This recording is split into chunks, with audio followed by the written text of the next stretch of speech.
இஸ்ரேலிய அரசாங்கத்தினுடைய பிரதம மந்திரி பெஞ்சமின் நெதன்யாஹுவுக்கு எதிராக 16வது கட்டமான விசாரணை இன்றைக்கு முடிவுக்கு வந்திருக்கிறது.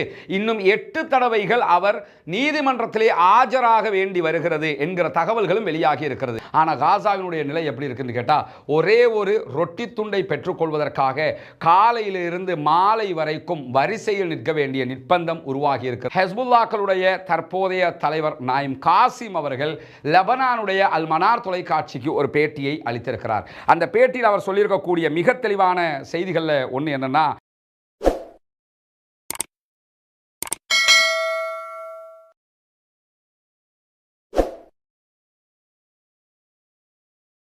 அஸ்ஸலாமு அலைக்கும் வரஹ்மத்துல்லாஹி வபரகாத்துஹு. பேரன்பிற்கினிய சகோதர சகோதரிகளே, நம் அனைவர் மீதும் ஏக இறைவனுடைய அமைதியும் கருணையும் உண்டாகட்டுமாக என்கிற உயரிய பிரார்த்தனைகளோடு, பாலஸ்தீனத்தினுடைய காசா பகுதிகளிலே இஸ்ரேலிய ஆக்கிரமிப்பு இராணுவம் தாக்குதல்களை ஆரம்பித்து இன்றோடு 521வது நாளாக இருக்கிறது.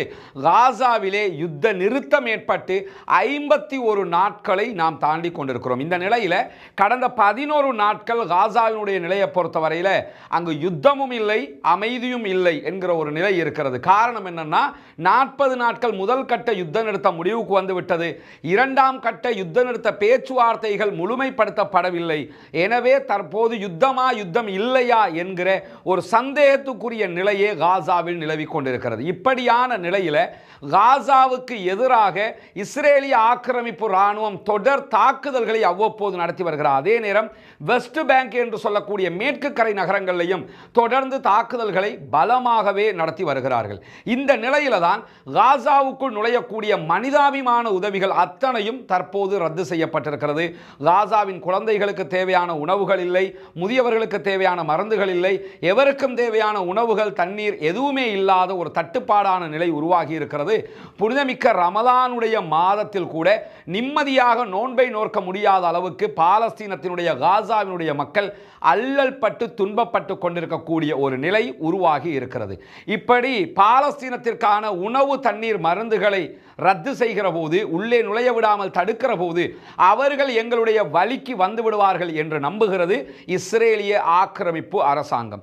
இதற்கிடையில் இன்றைக்கு வெளியாகி இருக்கக்கூடிய தகவல்களில் ஒரு முக்கியமான தகவல் என்னவென்று சொன்னால், இஸ்ரேலிய அரசாங்கத்தினுடைய பிரதம மந்திரி பெஞ்சமின் நெதன்யாஹுவுக்கு எதிராக 16வது கட்டமான விசாரணை இன்றைக்கு முடிவுக்கு வந்திருக்கிறது. இன்னும் 8 தடவைகள் அவர் நீதிமன்றத்திலே ஆஜராக வேண்டி வருகிறது என்கிற தகவல்களும் வெளியாகி இருக்கிறது. பெஞ்சமின் நெதன்யாஹுவுக்கு எதிராக ஊழல் குற்றச்சாட்டுகள் சுமத்தப்பட்டிருக்கிறது. 3 குற்றச்சாட்டுகள் அவர் மீது இருக்கிறது. இந்த 3 குற்றச்சாட்டுகள் தொடர்பான விசாரணைகள் ஜெருசலம்லையும் டெல் அவீவ்லையும் இருக்கக்கூடிய நீதிமன்றங்களில் அண்டர் கிரவுண்ட் விசாரணைகளாக பூமிக்கு அடியிலே இருக்கக்கூடிய பகுதிகளில் பலத்த பாதுகாப்போடு நடைபெற்று வருகிறது. இருந்தாலும் இந்த விசாரணைகளில் பங்கெடுக்காமல் இருப்பதற்கு பலகட்ட முயற்சிகளை இஸ்ரேலிய பிரதமர் பெஞ்சமின் நெதன்யாஹு செய்து வந்த நிலையில் அவற்றையெல்லாம் மீறி இஸ்ரேலிய நீதிமன்றங்கள் இந்த விசாரணைகளை முன்னெடுத்து வருகிறார்கள். இஸ்ரேல் உருவாக்கப்பட்டதில் இருந்து இன்று வரைக்கும் ஒரு பிரதமராக இருந்தவர் ஊழல் குற்றச்சாட்டுகளில் சிக்கி விசாரணைகளை எதிர்கொள்வது இதுதான் முதல் தடவை என்பதையும் நாம் புரிந்து கொள்ள வேண்டும். இதற்கிடையில் விசாரணைகளில் வெற்றி தோல்வி என்பது தாண்டி தற்போது இன்னும் ஒரு பிரச்சனை அவருக்கு முன்னால் வந்து நிற்கிற 2025ஆம் ஆண்டுக்குரிய பட்ஜெட் தாக்கல் செய்ய வேண்டிய ஒரு நிர்பந்தம் அவருக்கு, அவருடைய அரசாங்கத்திற்கு இருக்கிறது. எதிர்வருகிற 17ஆம் தேதி இஸ்ரேலிய பாராளுமன்றம் நெசட்டில் பட்ஜெட் தாக்கல் செய்ய இருக்கிறார்கள். இந்த பட்ஜெட்டில் இஸ்ரேலிய பிரதமர் பெஞ்சமின் நெதன்யாஹுவினுடைய தரப்பு தோல்வி அடைந்தால் அரசாங்கம் பதவி விலக வேண்டி வந்துவிடும். எனவே அவர் என்ன பார்க்கிறாருன்னா, எப்படியாவது காசாவில் ஒரு யுத்த நிறுத்தத்தை கொண்டு வந்துவிடக் கூடாது. காசாவில் ஒரு தாக்குதல்களை நடத்துகிற திட்டமே அவருக்கு இருப்பதற்கான காரணம் என்னன்னா, அங்க யுத்த நிறுத்தம் வந்துருச்சுன்னு சொன்னா இங்க அவர் தேர்தல் நடத்த வேண்டிய நிர்பந்தம் வரும். தேர்தலே நடக்க போகுதுன்னும் போது இவருக்கு பின்னாடி கூட்டணிகள் அணிதிரள வாய்ப்பில்லை. எனவே தேர்தல் வருகிற நேரத்தில் நெதன்யாஹுவோடு இருந்து பலனில்லை, தனியாக நின்றால் தான் ஜெயிக்க முடியும் என்கிற நிலைக்கு அவர்கள் சென்று விடுவார்கள், அல்லது எதிர்க்கட்சியோடு சென்று விடுவார்கள். இவர்கள் எதிர்க்கட்சியோடு போயிட்டாங்கன்னா இங்கே ஆட்சி கவிழ்ந்துவிடும். எனவே ஆட்சியை கையளிக்க போனால் அடுத்ததாக தேர்தலில் தோல்வி அடைய வேண்டி வரும். நெதன்யாஹுவுக்கு இருக்கிற பிரச்சனை என்னன்னா, தேர்தலில் தோல்வி அடையவும் கூடாது, அதே நேரத்தில் பட்ஜெட்டில் தோற்றவும் கூடாது. பட்ஜெட்லையும் தோக்காம தேர்தலையும் தோக்காம இருக்கணும்னு சொன்னா காசாவில் ஏதாவது ஒரு தாக்குதலை அவர் நடத்தி கொண்டே இருக்க வேண்டும். இவருடைய அரசியல் ஆசைக்காக, இவருடைய பதவி மோகத்திற்காக பாலஸ்தீன அப்பாவிகள் கொல்லப்பட்டு கொண்டிருக்கக்கூடிய நேரத்தில் காசாவில் இருக்கக்கூடிய 22 வயதை சேர்ந்த இஸ்ரேலிய பணைய கைதியினுடைய தகப்பனார் இன்றைக்கு இஸ்ரேல் நடைபெற்ற ஆர்ப்பாட்டத்திலே கலந்து கொண்டு லண்டன் BBC உள்ளிட்ட சர்வதேச ஊடகங்களுக்கு பேசியிருக்கிறார். பேசுகிற போது அவரும் என்ன சொல்றாருன்னா, இஸ்ரேலிய பிரதமர் பெஞ்சமின் நெத்தன்யாகுவினுடைய அரசியல் தேவைக்காகவும் கூட்டணிக்காக வேண்டியும் அவர் இந்த யுத்தத்தை நடத்த முற்படுகிறார். நாங்கள் ஒருபோதும் யுத்தத்தை கேட்கல, சமாதானத்தை தான் கேட்கிறோம். மீண்டும் மீண்டும் காசாவோடு சண்டையிடுவதில் நியாயம் இல்லை. எங்களுடைய பணைய கைதிகளை மீட்டுக் கொண்டு வரவும் வேண்டும், 2 பேரும் நிம்மதியாக வாழவும் வேண்டும். எனவே சமாதானத்தை கொண்டு வாருங்கள், சண்டை தேவையில்லை என்கிறார்கள் இஸ்ரேலிய யூத பொதுமக்களும் கூட என்கிற செய்திகளும் இன்றைக்கு வெளியாகி இருக்கக்கூடிய நேரத்தில் தான் இன்றைய தினம் காசாவுக்கான மின்சாரங்களை துண்டித்திருக்கிறது இஸ்ரேலிய ஆக்கிரமிப்பு பயங்கரவாத ராணுவம் என்கிற செய்திகள் வெளியாகி இருக்கு. காசாவினுடைய பவர் பிளானட் சைட்ல இன்றைக்கு இஸ்ரேல் தாக்குதல்களை நடத்தி இருக்கிறார்கள். காசா இன்றைக்கு இருட்டிலே மூழ்கி இருக்கிறது. பொதுவாகவே காசாவினுடைய எல்லா பகுதிகளும் அடித்து நொறுக்கப்பட்டிருந்தாலும் யுத்த நிறுத்தம் வந்த ஒரு சில நாட்களுக்குள்ளாகவே அங்கிருக்கக்கூடிய பாலஸ்தீன விடுதலை ராணுவத்தினுடைய ராணுவ பிரிவினர் இணைந்து காசாவின் பல பகுதிகளுக்கும் தேவையான மின்சார வசதிகளை ஏற்படுத்தி இருக்கிறார்கள். மின்சார உற்பத்திகள் நடைபெற்றுக் கொண்டிருக்கக்கூடிய நேரத்தில் இன்றைக்கு பவர் கட் செய்யப்பட்டிருக்கிறது. ஜெர்மன், பிரான்ஸ், யூரோப்பில் இருக்கக்கூடிய பல நாடுகள், பிரித்தானியா என்று அரபு நாடுகளோடு இணைந்து பல நாடுகள் இதை கண்டித்திருக்கக்கூடிய நேரத்தில் பவர் கட் ஆகி இருக்கக்கூடிய காரணத்தினால நீரை சுத்தப்படுத்துகிற, கடல் நீரை தூய்மைப்படுத்துகிற பணியும் அங்கே இடைநடுவில் நிறுத்தப்பட்டிருக்கிறது. இங்க நீங்க பார்க்கலாம், காசாவில் தெய்ர் அல் பலாவில் இருக்கக்கூடிய கடல் நீரை நன்னீராக்குகிற திட்டத்திற்குரிய அலுவலகம் தான் இந்த அலுவலகம்.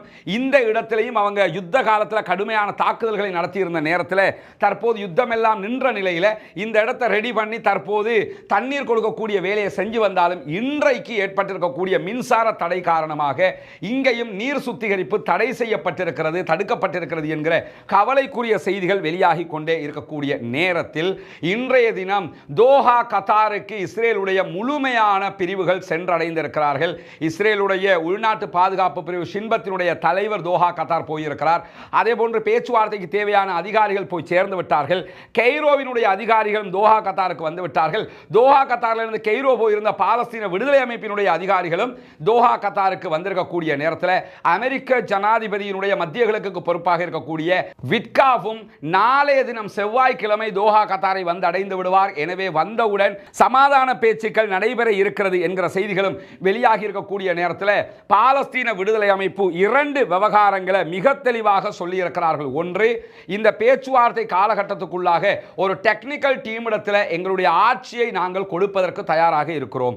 இரண்டாவது, தேர்தல் நடத்தப்பட்டு தேர்தல் மூலமாக நீங்கள் மக்கள் தேவையானவர்களை தேர்வு செய்து கொள்ளட்டும் என்பதையும் நாங்கள் தெளிவாக ஒப்புக்கொள்கிறோம் என்கிற செய்திகளை இன்றைக்கு எகிப்துக்கு பாலஸ்தீன விடுதலை அமைப்பு அறிவித்திருக்கக்கூடிய நேரத்தில் பாலஸ்தீன விடுதலை அமைப்போடு நேரடியாக அமெரிக்கா பேச்சுவார்த்தையை நடத்தியது. அமெரிக்காவினுடைய பேச்சுவார்த்தைகள் மிக தெளிவாக நம்பகரமாக நடைபெற்றிருக்கிறது என்கிறார் அமெரிக்காவினுடைய ட்ரம்புக்கான தூதராக செயல்பட்ட ஆடம் போஹ்லர் என்கிறவர். இவர் தான் நேரடியாக தோஹா கத்தார் வந்து பாலஸ்தீன விடுதலை அமைப்போடு தெளிவான பேச்சுவார்த்தை நடத்தியிருந்தார். அதற்கு பிறகு அவர் இன்றைக்கு வெளியிட்டிருக்கக்கூடிய அறிக்கையில் என்ன சொல்லியிருக்கிறார்னா, பாலஸ்தீன விடுதலை அமைப்பு அதிகாரத்தை விட்டுக் கொடுக்க தயாராக இருக்கிறார்கள் என்று சொல்லியிருக்கிறார். அது ஆல்ரெடி அவங்க சொல்லிட்டாங்க. அதோடு சேர்த்து என்ன சொல்றாருன்னா, 5 முதல் 10 ஆண்டுகளுக்குள்ளாக ஆயுதங்களை கீழே வைக்கவும் அவர்கள் ஒப்புக்கொண்டிருக்கிறார்கள் என்கிற ஒரு செய்தியை சொல்லியிருக்கிறார். இது தொடர்பாக பாலஸ்தீன விடுதலை அமைப்பு இதுவரைக்கும் எந்த விதமான தகவல்களையும் வெளியிடவில்லை. ஏன்னா 10 ஆண்டுகளுக்குள்ளாக ஆயுதத்தை மொத்தமாக கீழே வைக்கிறோம் சொல்லிட்டாங்கன்னா அப்ப அடுத்ததாக என்னங்கிற ஒரு கேள்வி இருக்கிறது. சில நேரங்களில் அமெரிக்கா தனிநாடு அந்தஸ்துக்கு ஒப்புக்கொண்டால் ஆயுதத்தை நாங்கள் வச்சுக்கிற தேவையில்லை, நாட்டுக்கு தேவையான ராணுவமாக யாரும் இருந்துட்டு போயிடலாம் என்கிற ஒரு நிலையை பாலஸ்தீன விடுதலை அமைப்பு எடுத்திருக்கிறதா என்பதும் தெரியவில்லை. எது எப்படி போனாலும் இது தொடர்பாக பாலஸ்தீன விடுதலை அமைப்பு இதுவரைக்கும் எந்த தகவல்களையும் வெளியிடவில்லை. அமெரிக்க அரசாங்கம் தான் 10 ஆண்டுகளுக்குள்ளாக ஆயுதத்தை கீழே வைப்பதாக பாலஸ்தீன விடுதலை அமைப்பு சொல்லியிருப்பதாக சொல்கிறார்கள். அப்படி ஒரு ஒப்பந்தம் எட்டப்படுமாக இருந்தால் பாலஸ்தீன விடுதலை அமைப்பு கண்டிப்பாக தனிநாடு கோரிக்கையை நிலைநிறுத்தும் என்பதையும் நாம் நம்ப முடியும். பொறுத்திருந்து பார்ப்போம் நாளைக்கு அவர்கள் என்ன விளக்கத்தை சொல்ல இருக்கிறார்கள் என்பதை. இந்த நேரத்தில் தான் நம்ம நல்லா இருக்கிறீங்களா? அது கூலிக்கு வளர்க்குறீங்களோ? சரி சரி சரி. அப்போ யார் ஆடு மேய்க்க போவா? உங்களோட மகனா? மாப்பிள்ளை போவார், மகன் மாடு கட்ட போகிறார். ஓ, இதில் வாசல் இந்த பக்கமா அந்த பக்கமா? இந்த பக்கம் வாங்க பாப்போம். அன்பிற்கினிய சகோதர சகோதரிகளே, அஸ்ஸலாமு அலைக்கும் வரஹ்மத்துல்லாஹி வபரகாத்துஹு. நம்ம இப்போ இருக்கக்கூடிய இடமும் பொத்துவிலுடைய சர்வோதயபுரம் ஹிஜ்ரத் நகரில் தான் இருக்கிறோம். அங்கே இருக்கக்கூடிய ஒரு வீட்டில் தான் இருக்கிறோம். இந்த அம்மா அவங்களோட வீடு தான். நமக்கெல்லாம் தெரியும், புனிதமிக்க இஸ்லாமிய மார்க்கத்தை ஏற்றுக்கொண்ட சகோதரருக்கான ஒரு வீட்டு திட்டத்தை அமைப்பதற்கான ஒரு முயற்சியாகத்தான் இந்த முயற்சியை நம்ம பண்ணிக்கிட்டு இருக்கிறோம். இந்த வீடுகளெல்லாம் நீங்கள் பார்க்குறீங்க. வரும்போது அந்த அம்மா என்ன சொல்கிறாங்கன்னா, பாம்பு, குறிப்பாக நல்ல பாம்பு, இந்த மாதிரி பாம்புகள் எல்லாம் வீட்டுக்குள்ளே வருது. நிறைய பாம்பு கடியில் மரணிக்கிறவங்க, அதே மாதிரி யானை அடித்து மரணிக்கிறவங்க, இந்த மாதிரியான பல தொல்லைகளுக்கு மத்தியில் தான் இவங்க இங்கே வாழ வேண்டி இருக்கிறது. எனவே தான் இந்த வீட்டு திட்டத்தை நம்ம பண்ணுறதுக்கான ஒரு முயற்சி எடுத்து இங்கே வந்திருக்கிறோம். இது வந்து மேலே போட்டிருக்கிறது தகரம் தான் போட்டிருக்கிறாங்க. தகரத்தில் வாழ்ந்த கொட்டகைகளில் வாழ்ந்தவங்களுக்கு தெரியும், இதிலெல்லாம் வாழ முடியாத மக்கள். அவ்வளவு ஓவர் ஹீட் ஆகும்போது உடம்புல எல்லாம் அந்த கொப்பளமாக வந்துடும். இந்த மாதிரியான நிலைகளுக்கு மத்தியில் தான் அவங்க இதுக்குள்ளே அவங்களால முடிஞ்ச வரைக்கும் வாழ்ந்துக்கிட்டு இருக்கிறாங்க. அந்த அடிப்படையில் இந்த மக்களுக்கு தேவையான இந்த வாழ்வாதார முறையை நம்ம செஞ்சு கொடுக்க வேண்டிய தேவை இருக்கிறது. இங்கே நீங்கள் பார்க்கலாம், இது அவங்களுடைய கிச்சன் பகுதி. இதுதான் அவங்களுடைய கிச்சன் பகுதி. இதுக்குள்ள தான் அவங்க வாழ்ந்துக்கிட்டு இருக்கிறாங்க. நீங்கள் உங்கள் ஓகே, எங்கே ஆடு மேய்க்கிறதுக்கு போயிருந்தீங்கன்னு சொன்னீங்க? அப்படியா? சரி சரி சரி. எனவே சகோதர சகோதரிகளை, நபிகள் நாயகம் ஸல்லல்லாஹு அலைஹி வஸல்லம் அவர்கள் சொன்ன அடிப்படையில் இஸ்லாமிய மார்க்கத்தை ஏற்றுக்கொண்டு வாழ்வியலை அமைத்து கொண்டிருக்கக்கூடிய இந்த சகோதரர்களுக்காக இந்த ரமலானிலே உங்களுடைய ஜகாத்து தான தர்மங்களை வாரி வழங்குங்கள். முன்னால் தெரிகிற நம்முடைய தொலைபேசி மற்றும் வாட்ஸ்அப் பழக்கத்திற்கு நீங்கள் தொடர்பு கொள்ள முடியும். இங்கே வந்து இந்த சூழலை பார்த்து தான் நாங்கள் இதுக்கு பண்ணுவோம் என்று நினைக்கக்கூடிய சகோதரர்களும் எம்மை தொடர்பு கொள்கிற பட்சத்தில் உங்களை அழைத்து கொண்டு வந்து காட்டுவதற்கே நம்ம தயாராக இருக்கிற. நமக்கு தேவை இந்த பணி நிறைவடைய வேண்டும் என்பதுதான். ஆடு நீங்களும் மேய்க்க போவீங்களா? இப்போ வயசு அது சரி. பாம்பு என்ன நல்ல பாம்பெல்லாம் வந்துடுமா? இப்போ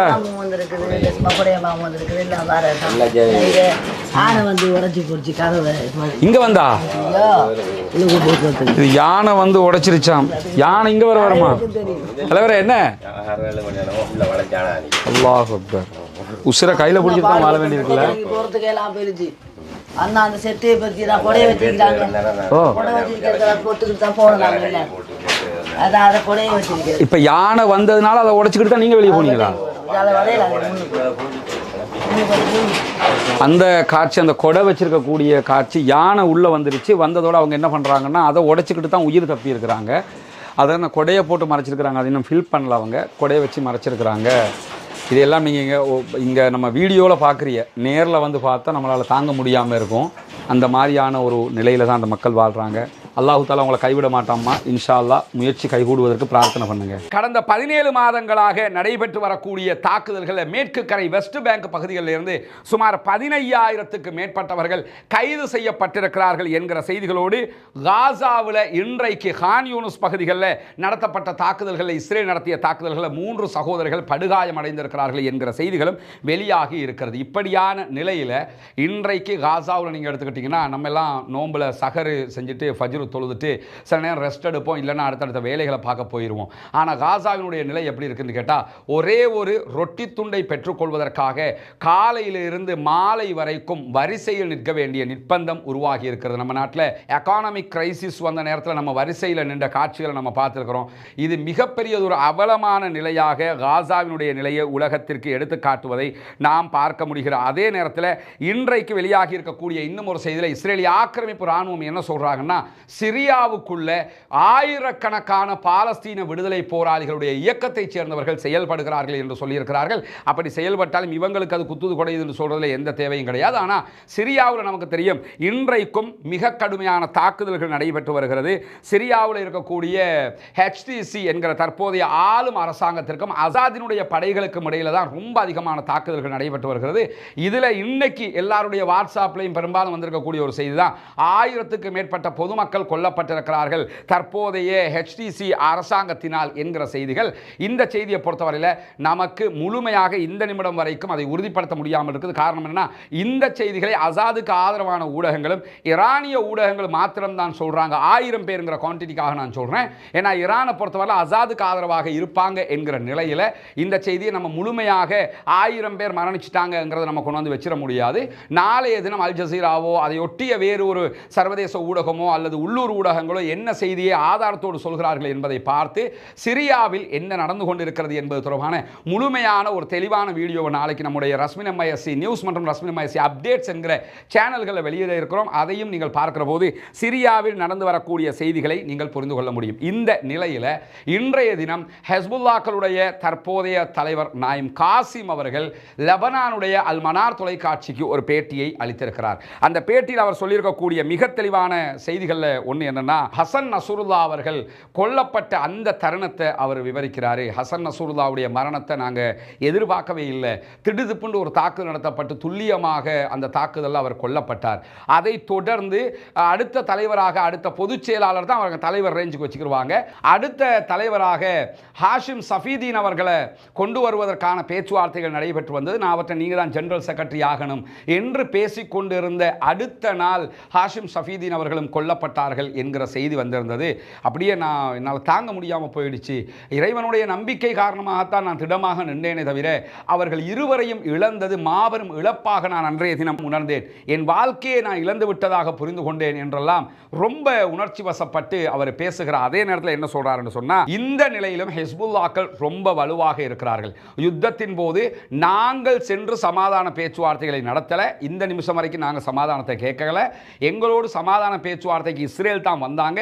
அந்த அடிப்படையில் தான் சமாதானத்தை செய்திருக்கிறோமே தவிர எங்களுடைய பலம் குன்றவில்லை. அங்கங்கே எங்களுக்கு ஏற்பட்ட இழப்புகளை கூட இந்த சமாதான காலத்தில் மிக தெளிவாக நாங்கள் புனரமைத்து விட்டோம், சரி செய்து விட்டோம். ஹிஸ்புல்லா அமைப்புங்கிறது ரொம்ப ரொம்ப பெரிய அமைப்பு. எங்களுடைய திறன்கள் ரொம்ப மகத்துவமானவைகள். பாதுகாப்பு சவால்கள் எங்களுக்கு இருந்த நேரத்தில் கூட நாங்கள் உடனடியாக கட்டுப்பாட்டை மீட்டெடுத்து விட்டோம். நவீன தொழில்நுட்பங்களோடு மீண்டும் எங்களுடைய படைப்பிரிவுகள் சரி செய்யப்பட்டிருக்கிறது. அரசாங்கத்தோடும் எங்களுக்கு ஒரு நெருங்கிய தொடர்பை நாங்கள் வைத்துக்கொண்டு பாராளுமன்றத்திலும் எங்களுடைய பிரதிநிதித்துவத்தை தக்க வைத்துக் கொண்டு மக்களுக்கு தேவையான பணிகளை நாங்கள் செய்து வருகிறோம் என்று அவர் சொல்லுகிறார். ஹிஸ்புல்லாக்களை பொறுத்தவரையில் இஸ்ரேலுக்கு எதிராக யுத்தத்துக்கு அவங்க வருகிற போது இராணுவமாக அவர்கள் செயல்பட்டாலும் லெபனானுக்குள்ள நிறைய மருத்துவமனைகள், அதே மாதிரி லெபனானுக்குள்ளே இருக்கக்கூடிய பாடசாலைகள், பல்கலைக்கழகங்கள் என்று பலவற்றை நடத்தக்கூடியவர்கள். பாராளுமன்றத்தில் பல பாராளுமன்ற உறுப்பினர்களை கொண்டிருக்கக்கூடியவர். லெபனான் பாராளுமன்றத்தினுடைய சபாநாயகராக இருப்பவரே ஹிஸ்புல்லாக்களுடைய பாராளுமன்ற உறுப்பினராக தெரிவு செய்யப்பட்டவர் தான். இப்படி அவர்கள் அதிகார பீடம் உச்சமாக வைத்துக் கொண்டிருக்கக்கூடிய ஒரு சாராராக இருக்கிறார்கள். இந்த மாதிரி நேரத்தில் தான் எங்களுடைய பலத்தை அறிந்துதான் எதிரிகள் எங்களோடு சமாதானத்திற்கு வந்தார்கள். எங்களுடைய எதிர்காலத்தை பற்றி எந்த கவலையும் எங்களுக்கு கிடையாது. ரொம்ப பலமாக இருக்கிறோம். பாலஸ்தீனத்திற்கு ஆதரவாக நேற்று இருந்தோம், இன்று இருக்கிறோம், நாளையும் இருப்போம். பாலஸ்தீனத்தை பாதுகாப்பதும் லெபனானை மீட்டெடுப்பதும் தான் எங்களுடைய நோக்கமாக இருக்கிறது.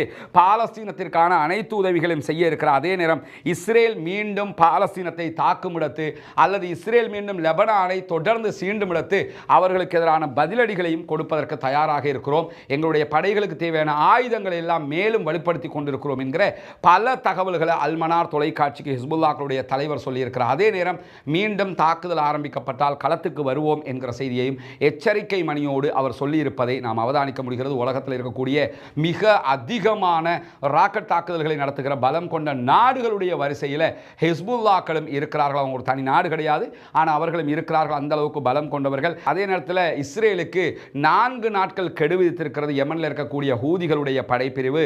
இந்த 4 நாட்களுக்குள்ளாக காசாவுக்கு தேவையான உணவு, தண்ணீர், மருந்துகளை நீங்கள் கொடுக்கல் என்று சொன்னால் செங்கடலில் வரக்கூடிய கப்பல்கள் மீது தாக்குதல் நடத்துவோம் என்று சொல்லியிருக்கிறார்கள். இன்னும் 3 நாட்கள் மீதம் இருக்கிறது. பொறுத்திருந்து பார்ப்போம் என்னவெல்லாம் நடக்கிறது என்பதை. பாலஸ்தீனம் வெற்றி பெற வேண்டும், பாலஸ்தீனம் சுதந்திரம் அடைய வேண்டும், பாலஸ்தீன மக்களும் நம்மை போன்ற நிம்மதியானவர்களாக மாற வேண்டும் என்கிற உயரிய பிரார்த்தனைகளோடு பாலஸ்தீன மக்களுக்காக ஜனநாயக ரீதியாகவும் குரல் எழுப்புவோமாக. வாஹிர் தஅவானா அல்ஹம்துலில்லாஹி ரப்பில் ஆலமீன்.